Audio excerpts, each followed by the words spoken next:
Hi, this is Dr. Dan Ritchie, Functional Health Summit co-host.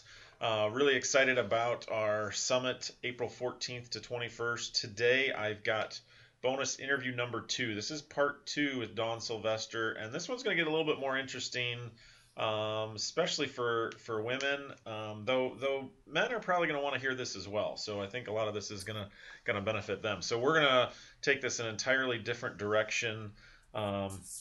Dawn owns her own fitness center in Michigan, and the two of us are enjoying winter right about now here in March.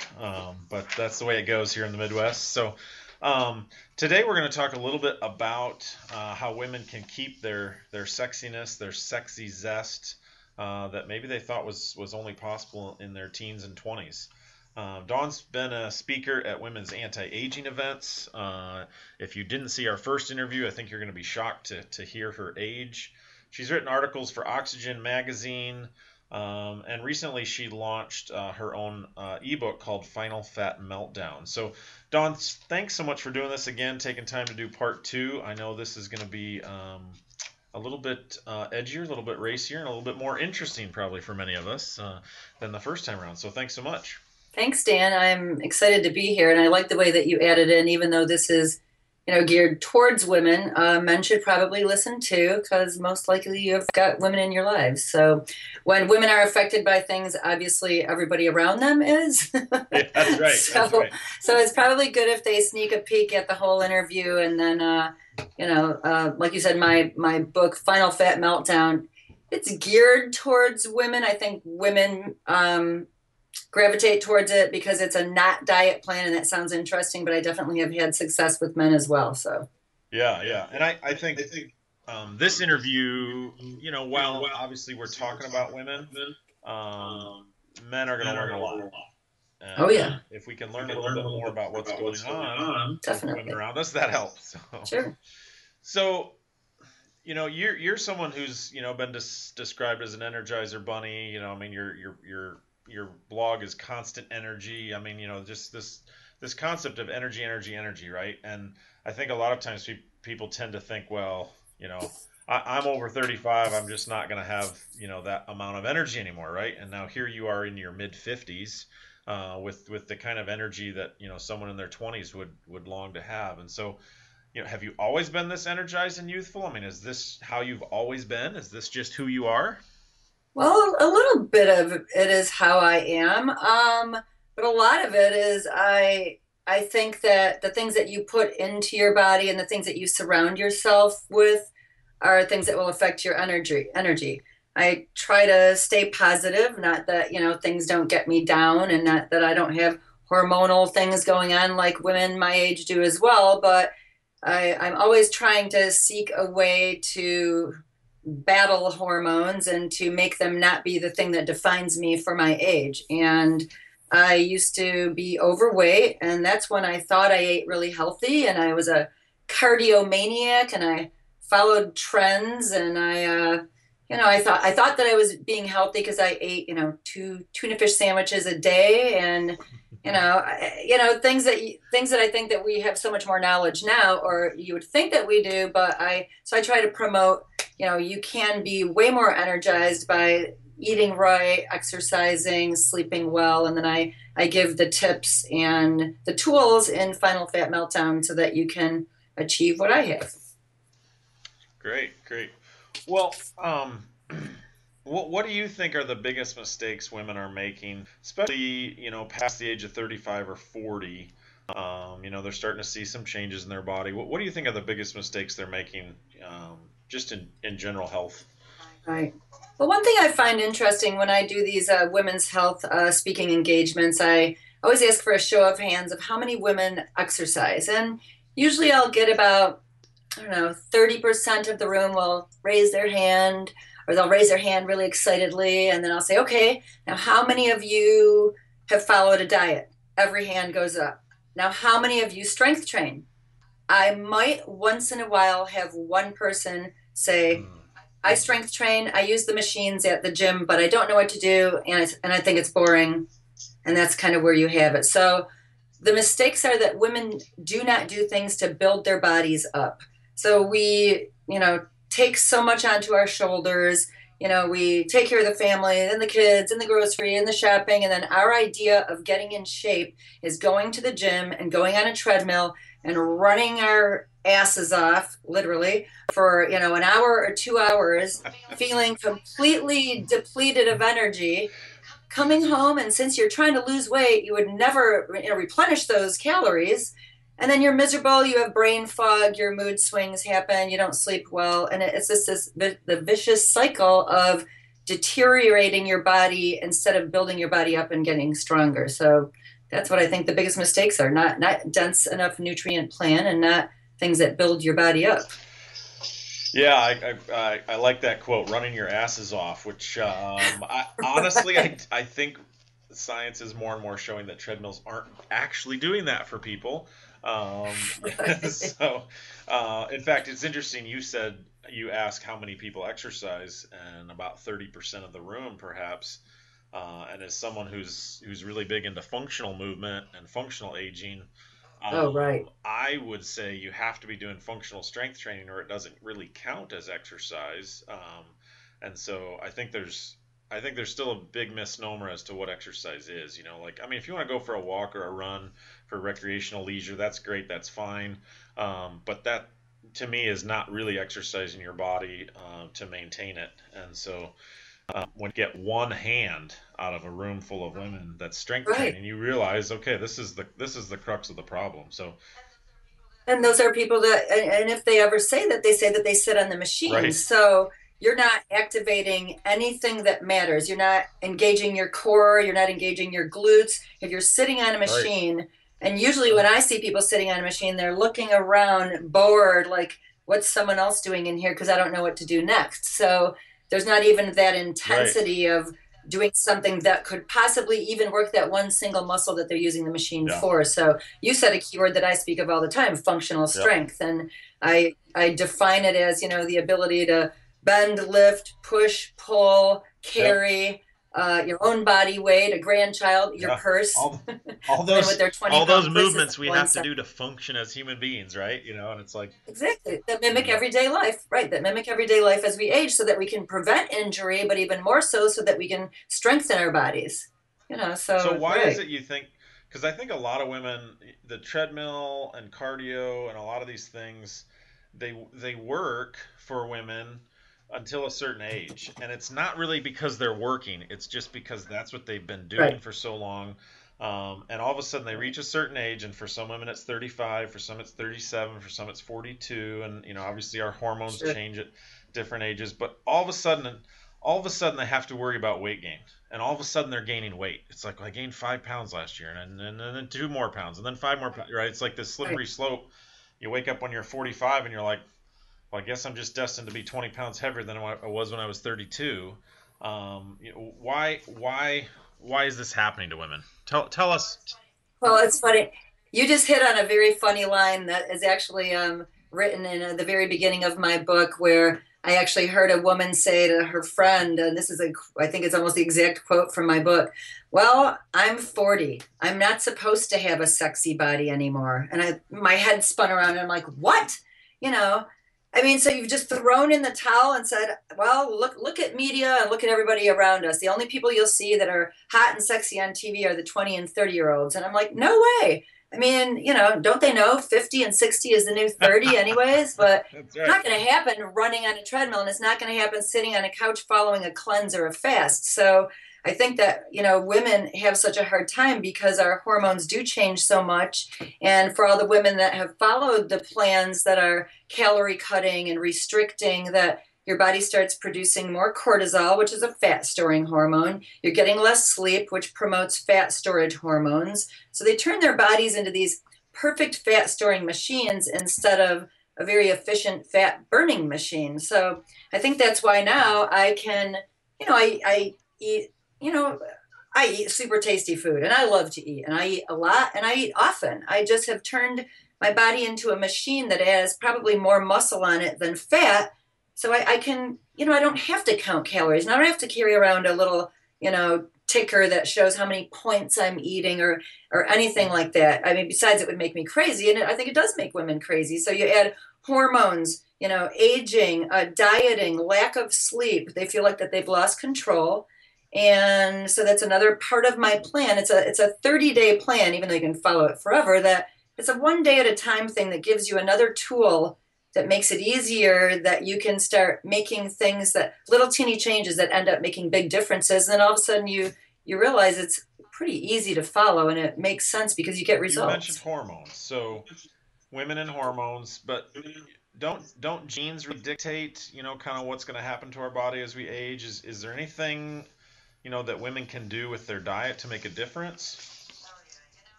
Oh yeah, it's so funny because we've all sat around the table that everyone talks about how everyone in their family's fat and how everyone in their family died of heart disease. And I mean, we are smart enough now, medically, and we know that we have the power to trick our genes. We can do things that change the way everything on the insides of us work. So, if you're going to say that everyone in my family died of a heart attack while you're eating a cheeseburger, drinking a Diet Coke, and laying on the couch every night, you probably will fall into that gene pool. But if you could also be the first person in your family that breaks that cycle because you've learned to eat poorly through your family ideas.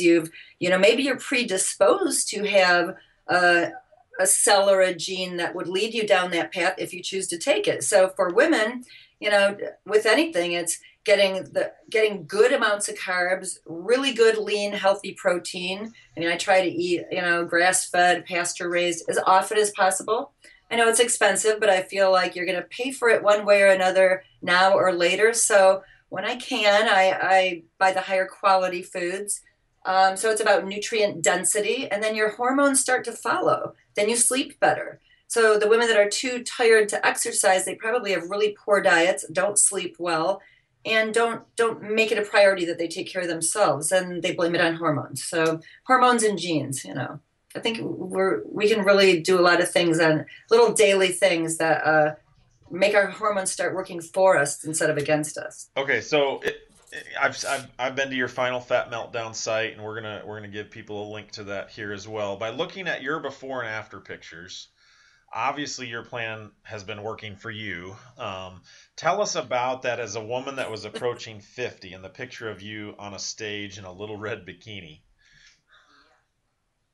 Yeah, well, it's something that's very interesting. When I was in my 20s and 30s, I used to read some of the magazines and get some of the magazines. When all my friends were reading fashion magazines, I was looking at these women with these tight, lean, curvy bodies, and I thought that my, running on the treadmill forever was going to get me that. So, you know, then I learned differently because in my quest for that body and, dieting and cutting calories, there was a girl that was at my gym who I thought had the perfect female physique. She was lean and had a little bit of muscle, but curves. And she was never doing what I was doing. So I stopped and asked her one day, how'd she get that body? And she's the one that got me into, she told me that she was a competitor and she ate a lot of protein, rarely did cardio, if ever. So I thought back on that as I was getting towards 50, thinking I had never really done a personal challenge. People will run a 5K or someone will, do something athletic. So the day I signed up for that, getting on the stage, it was a bodybuilding division of figure competing. And let me tell you, putting that envelope in the mailbox and really signing up and making the commitment, I believe it was 16 weeks out. And I had to do some extra weightlifting and actually ate probably 3 times more than I ever ate at my normal, what was a normal healthy weight. 3 weeks before my 50th birthday, I did get up on the stage in that little teeny red bikini with, my dad and my 16-year-old son and some of my friends. And I actually was the oldest woman in the show out of 23 women. And I took 2 fifth place trophies, which was pretty amazing. And I kind of was, celebrating that I can be just as sexy as all you 20 and 30-year-old women up here. It was very empowering and it That's felt cool. That's amazing. great. That's great. Yeah. So you mentioned cardio, kind of like again, so many women think, well, maybe cardio is the way to get, lean and Why is doing only cardio so bad for you, and why doesn't that help women get the firm, sculpted look they want? To get on stage like that. So it Right. sounds like your method wasn't cardio, cardio, cardio to get on stage. Oh, it was the exact opposite. It was body weight. It was mixed in with a little bit of heavy weights once a week. Um, so what happens with cardio again is it tears your muscles down. So obviously, if you want that firm, perky butt, going back to what I said before about running your ass off, think of running. You're doing that linear, everything is forward, you're pounding your joints, you're pulling everything towards gravity, your skin, your breasts, your buns, whatever. I mean, so that does not give you that lifted, firm, perky body that is associated with youth. Besides the fact that when you work out using your lower body muscles, doing functional strength moves like body weight squats, jump squats, lunges, you actually promote human growth hormone, which is an anti aging hormone. So obviously, I was really tweaking mine and looked at it as an anti aging plan and doing something a little bit out of my comfort zone. So getting back into that cardio pounds the joints, pounds the body, tears apart the muscles. Where if you want that lean, tight, firm, sculpted body, you want to build up your muscles. And in order to keep the muscle that you build, you have to feed it with extra protein and then the right kind of nutrients. So say no Right. to only All cardio. right, so let's spend a few minutes talking about sex and sexiness here, and even menopause, a topic I know so many men love to talk about. So, so Okay, right. Men run out of words yeah, when that's they right. hear the word Yeah, okay, menopause, right? yep, somebody's calling me. So why do you Right. think that this seems to be a consistent thing that women after 40 they just kind of lose interest in their sexiness, or even what you mentioned earlier, like, well, I'm past 40, so I don't need to be or can't be sexy anymore, or even more Right. significant, their sex drive just completely drops off. Right. I think the biggest part of that too is women don't like what they look like. They blame other people and blame outside sources, having excuses of they're too tired and they don't have any help at home, instead of taking charge of, hey, I'm going to go to the gym for 1 hour a day, whatever, to the husband or to the kids or whoever. I'm a working woman. I know a lot of women that work a couple jobs, and even you don't have to spend hours in a gym. You can spend 20 minutes. And I think that getting back to that, women not feeling sexy, I think they don't like what they look like. And then they're tired and they spend a lot of time going over in their head, well, it's hormones and I can't do anything about it.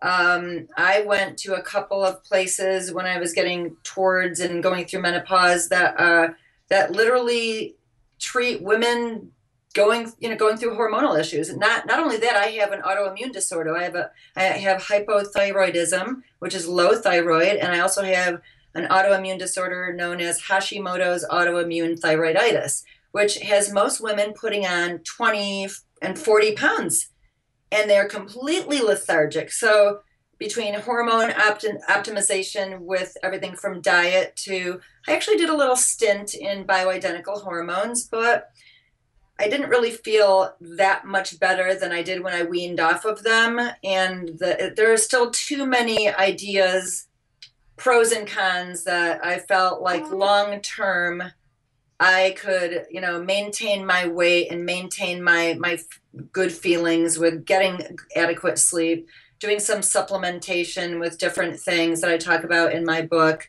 Um, just trying to really take control of things that most women think they've lost control of. And then, just little things. I used to work at a lingerie store, and I was amazed at how, that sexiness is something that's in your head. These women would come in there that were 300 pounds and buy, triple X plus size lingerie. And they were so happy and so confident. And they were going to go home and plan the best night with their man. And they would leave, and the young girls and I would look and say, oh my gosh, and we think we're fat and we think we're gross. And so getting that sexiness thing is a thing that's in your head. I think doing youthful things, doing things that you're passionate about, finding something that makes you feel alive. And then, back to eating things, healthy fats. I can't believe how many women still don't eat fats because they think they're bad for them. Well, I hate to break it to you. News flash.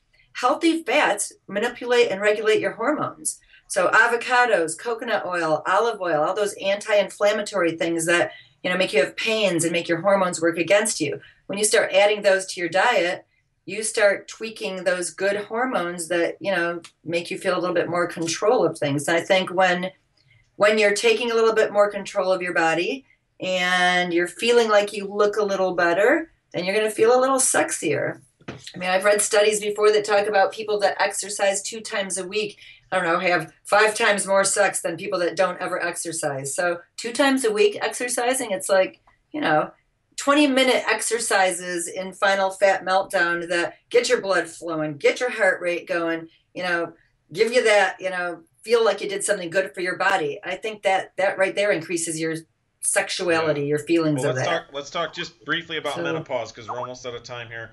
Can women do anything to okay. prepare for or prevent what happens kind of before, during, or after menopause? Well, this is very interesting. And my mother was not like this, and neither were either of my grandmothers, but I never experienced a hot flash in my life. And, I'm not a doctor, so you obviously cannot, you'd have to ask your doctor about this. But one of the things is black cohosh.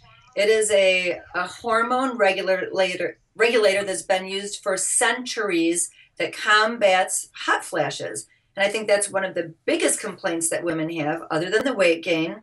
So, don't want to get too much into supplements. That's not necessarily my only thing. So I think that the preventative measures are, don't wait and think that you can do whatever you want until menopause and then everything changes. It's that much harder. So the women that are starting to put a little bit of weight on in their 30s, that's when you want to start taking control and little daily steps. Start altering your diet. Don't follow a diet. Don't cut too many calories. Then you will turn your body into that perfect fat storing machine instead of a fat burning machine. So prepare by not thinking you can take care of it later. It almost is like a pregnant woman thinking, well, I'm supposed to gain weight anyway, so I can keep eating donuts. Well, you're gaining baby weight and weight that you're supposed to because of those pregnancy hormones. And most of the time they come right off after if you've followed a decent regimen while you were pregnant. Yeah. So it's preparing and not being in denial, taking little bits of control, easy, doable steps, exercising a little bit, I cannot stress the putting more muscle on your body. Because if you are not actively engaged in adding muscle, after 30, you're actively engaged in muscle, that sarcopenia, that Yeah. Yeah. age-related muscle Right. loss. So that's the preventative thing right there, is putting muscle on, number one, and number two, stopping the dieting All right. madness. That'll prepare you for aging. It'll prepare you for not gaining weight. It'll make you feel Well, sexy and strong. just And real quick, in uh, 30 seconds or less, and maybe it's a one-word okay. answer. What's your final recommendation for women, and obviously men listening, for women that want to get their sexiness back after 40 or even 50? Ooh, be happy with yourself. Uh, don't compare yourself to other people. Feel that you are sexy, even if you have to fake it a little bit. That thing in your head. If you say those positive messages that you know acting to your man that you're too fat and you're too tired is probably going to be a downer for everybody for weeks on end. So if you fake it a little, put on a little clothing that you find yourself feeling your best in. Hey, that's why they invented candles. Light a few candles. You're going to feel better about yourself. Is that And why then they invented I'll candles? end. I'm not sure, but Of course, it is why the women that's why we invented use them. candles. Of course, it That's why is. we use them today, I suppose. The women invented candles. All right. Right. Women in menopause invented the Well, Dawn, candle. thanks so much for doing this interview for part two. If you have not seen interview part one, I encourage you to check that out as well. And absolutely check out Final Fat Meltdown. Dawn really has unlocked a lot of the secrets for women and even for men, especially for women in their 40s and 50s. Absolutely great pro. So thanks so much for doing this again, Dawn. Thanks, Dan.